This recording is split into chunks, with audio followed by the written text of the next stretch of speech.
They've won an important battle, but there's no time for celebration. The fighters in Shakshuk remain on high alert. They know Gaddafi's forces will try to retake the strategically important town and the territory beyond it, which they've now also captured. At times they seem nervous, but for the cameras there's the usual bravado. Our brothers in Tripoli are waiting for us, and with the help of God we will be there soon. I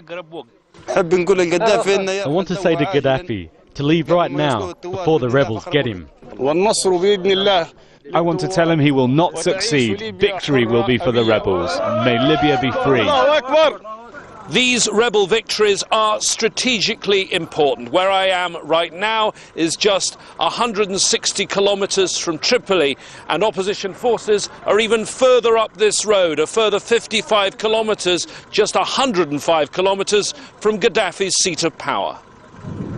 Gaddafi's troops had been based at the electricity station in Shakshuk, which supplies many of the mountain towns. They'd cut the power, which also affected water supply and the mobile phone network. The electricity has now been switched back on. In the barracks used by the Gaddafi forces, evidence that they left in a hurry.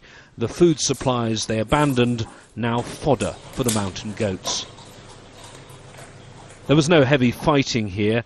They fled when part of their camp was hit by mortars. It is perhaps an indication of a lack of resolve.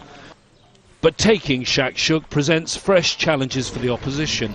Their supply lines will become longer. Already fuel is limited, and they complain about a lack of weapons and ammunition, although we were shown some new guns which have arrived in the last few days. This a brand new assault rifle. And for the first time, these fighters will now be advancing on the plains, well beyond the familiar territory of their mountain strongholds. James Bays, Al Jazeera, Shakshuk, Western Libya.